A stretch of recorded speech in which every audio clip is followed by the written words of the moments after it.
কোটি কোটি বছর ধরে পৃথিবী টিকে আছে এক মহাকাশের মধ্যে জীবনের আশ্রয়স্থল হিসেবে।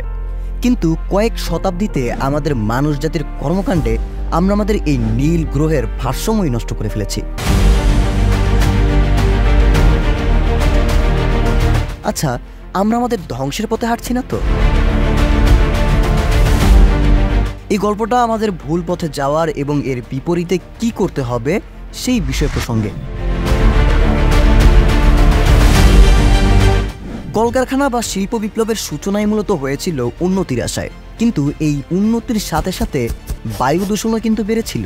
অর্থাৎ আমরা কিন্তু বলতেই পারি কোনো কিছু উন্নতি হলে তার অবশ্যই ক্ষতির দিকও কিন্তু থাকে।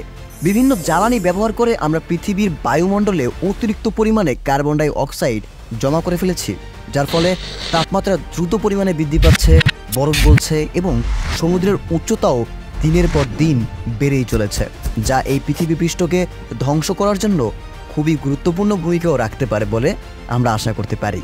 বিষয়টা অনেকটা আশ্চর্যজনক, তাই না?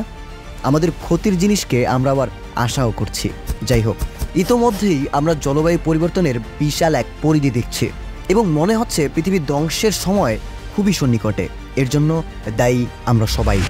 বর্তমান পরিস্থিতি যদি একটু আমরা লক্ষ্য করি তাহলে আমরা দেখতে পাবো ফেনী, লক্ষ্মীপুর, কুমিল্লা এবং নোয়াখালী সহ বাংলাদেশের বিভিন্ন অঞ্চলে কিন্তু প্রচুর পরিমাণে বন্যার পানিতে জমা হয়ে সেই অঞ্চলগুলো ব্যাপক পরিমাণে ক্ষতি হয়েছে, যেটা কিন্তু আমাদের নিজের হাতেই তৈরি করা। বলা যেতে পারে এই ধ্বংসের বা এই সমস্যার জন্য দায়ী আমি, আপনি, আমরা সবাই। ঠিক কতটুকু পরিমাণে ক্ষতি হলে বা কতটুকু পরিমাণে আমরা নিজেদেরকে ধ্বংসের মুখে ফেললে আমরা নতুন করে শুধরাবো বা আমরা এই ভুল শুধরাতে পারবো? পৃথিবীর ফুসফুস হিসেবে পরিচিত বনাঞ্চল অ্যামাজন জঙ্গল, যা এখন প্রতিদিন ধ্বংস করা হচ্ছে। অ্যামাজন বন কেটে পরিষ্কার করা হচ্ছে, কিন্তু একটি প্রশ্ন কিন্তু থেকেই যায়, অ্যামাজন জঙ্গল কেটে পরিষ্কার করা হচ্ছে নাকি পৃথিবী ধ্বংসের জন্য কার্যক্রম চালানো হচ্ছে? প্রশ্নটি আপনাদের মুখে ছুড়ে দিলাম, অবশ্যই কমেন্ট করে জানাবেন তার উত্তর। এভাবে বাসস্থান বা বনাঞ্চল ধ্বংসের কারণে হাজার হাজার প্রাণী উপজাতি বিলুপ্ত হয়ে যাচ্ছে এই পৃথিবী পৃষ্ঠ থেকে, যেটি পৃথিবীর ভারসাম্যকে নষ্ট করে বলেও আমরা বুঝতে পারি, যা পৃথিবীর ভারসাম্য নষ্ট করে ফেলে। সবুজ সোনালী এই পৃথিবী প্রতিনিয়ত প্লাস্টিক এবং বিষাক্ত বর্জ্যে ঢেকে যাচ্ছে। শুধু তাই নয়, বরং আমাদের প্লাস্টিকের আসক্তি এবং রাসায়নিক ব্যবহারের কারণে জীবজগৎ পড়েছে বিপদে। আমাদের অতিরিক্ত পরিমাণে ব্যবহার প্রয়োজনীয়তা পৃথিবীর সীমিত সম্পদকে নিঃশেষ করে দিচ্ছে, যেটা অনেকটা ধরতে পারেন আমাদের অপচয়ের বিষয়গুলো।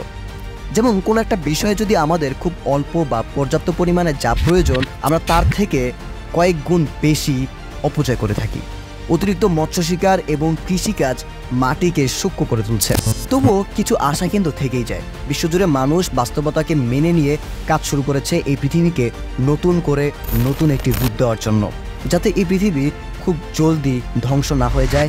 সেই বিষয় নিয়ে কিন্তু বিশ্বজুড়ে মানুষ বাস্তবতাকে মেনে নতুন করে কাজ শুরু করেছে, যাতে পৃথিবীটাকে নতুন করে সাজানো যায় আরও দীর্ঘজীবী করানোর জন্য। এরই মধ্যে নবায়নযোগ্য শক্তিও কিন্তু বৃদ্ধি পাচ্ছে। আমাদের কাছে এখনও সময় আছে পরিবর্তনের, কিন্তু প্রশ্ন হলো আমরা কি এই সুযোগ নেব, নাকি আমরা তো অলস জাতি, এই অলস জাতির মতোই কি পৃথিবী ধ্বংসের কর্মকাণ্ড চালিয়ে যাব? প্রশ্নটি আমাদের সকলের কাছে। অবশ্যই আপনাদের মতামত জানাবেন। পৃথিবী আমাদের একমাত্র বাসস্থান। বলা হয় পৃথিবী ব্যতীত অন্য কোনো গ্রহে মানুষ অথবা জীব সেখানে বসবাস অথবা জীবনযাপন করতে পারে না। অর্থাৎ পৃথিবী ব্যতীত এমন কোনো গ্রহ নেই যেখানে মানুষ অথবা জীব জীবনযাপন করতে পারবে। একে ধ্বংস করলে আমরা নিজেদের ধ্বংস করব, আর তাই আমাদের উচিত এখনই পদক্ষেপ নেওয়া, যতক্ষণ না এই পৃথিবীর ধ্বংস হতে দেরি হয়ে যায়। ভবিষ্যৎ আমাদের হাতে, আমরা কি করব তা নির্ভর করে আমাদের কর্মকাণ্ডের উপর। আজকে এই পর্যন্তই, দেখা হবে অন্য কোনো এক রোমাঞ্চকর বিষয় নিয়ে। ততক্ষণ পর্যন্ত ভালো থাকুন, সুস্থ থাকুন, নিরাপদ থাকুন এবং পৃথিবীকে হেফাজত করার জন্য সেই উদ্যোগও গ্রহণ করুন। আল্লাহ হাফেজ।